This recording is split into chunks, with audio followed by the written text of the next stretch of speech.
Lakini Sifuna amesema Kitauya, amesema yeye amekuwa SG, anataka kuwa HE. Ndio hivyo? His Excellency. Ndio hivyo? Mimi naomba Sifuna, kama unataka tu kuitwa His Excellency, mimi Ayub Savula naitwa His Excellency. Mimi niko tayari kuresign kiti ya udepute Kakamega. Sifuna aje achukue.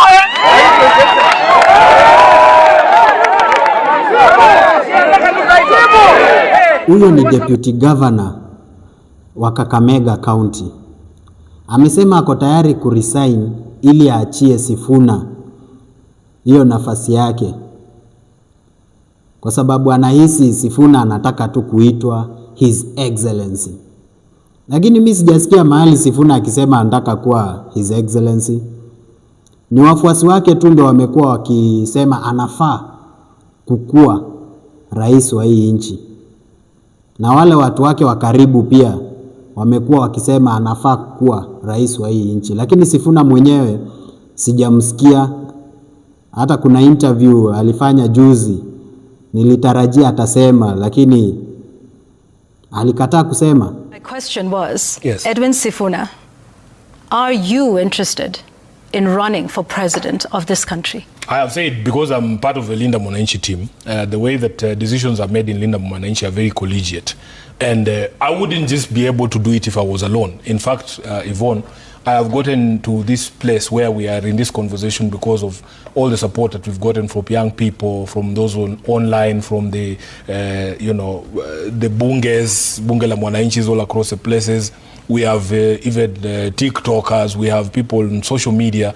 They've been pushing this movement. And one of the things that we will not do is to make unilateral decisions. If those people, that's why you see me in every rally, I tell them, you guys are saying we should go and do this. Let that not be a day when I turn back and I don't find you there.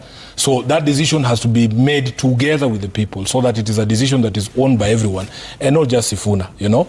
And I've tried to plead with people not to make this thing about Sifuna, because at the end of the day, we need to rescue this country. It could be any one of us. Okay. You know? However, at the rallies, yes, it is mimi ndio Sifuna, sisi ndio Sifuna. Yes, absolutely. So by and large, even when it is a Linda Mwananchi rally, you are seen as the leader of it, the figurehead of it. I understand that, but I'm saying all those people who are calling themselves Sifunas can be president. There's no bigger Sifuna amongst all the Sifunas in the country. And if they asked you to run for president? That's why I'm saying we should make that decision together. Okay. And if that decision is made, what I know is, and they say run for president, is that something you would want, you would do? I've told them, for as long as I don't turn back and find you guys have disappeared. And that's why you see me asking them, Mbona ni chocha? Diboto ya gazeti. Then they say no. So let's see, because we have a lot of work to do in order to have a viable candidature, in order to have a viable campaign. But I am not one to run away. You know that.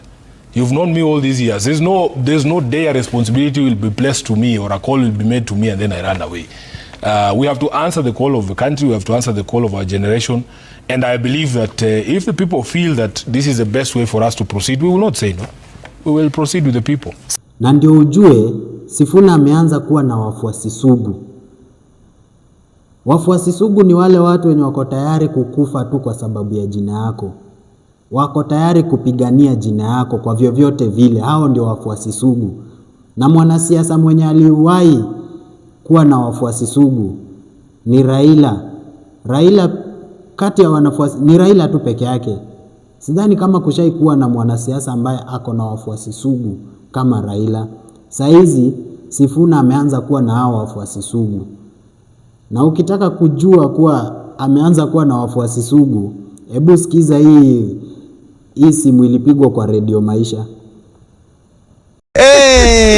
Fatma, salamu alaikum. Wa alaikum salam wa rahmatullahi wa barakatuh. Asante sana, alhamdulillah, pia tuwashukuru huku. Fatma, hebu niweke sawa. Ni nani hukupatia ushauri mwingi kabisa? Wazazi, marafiki? Nisaidie tu namba ya Sifuna tafadhali. Ala? Baby ya Sifuna nisaidie tu. Hapa hata lodo wanzangu, watu wa bodaboda wanasema wanataka namba ya baby ya Sifuna. Nimechoka na mambo ya dunia. Nisaidieni tu na baby ya Sifuna jamani. Nataka namba ya Sifuna. Hajaomba namba ya Sifuna. Hujampata vizuri. Amesemaje? Amesema watu wanamsumbua, anataka pay bill number ya Sifuna. Haya basi. Pay bill number.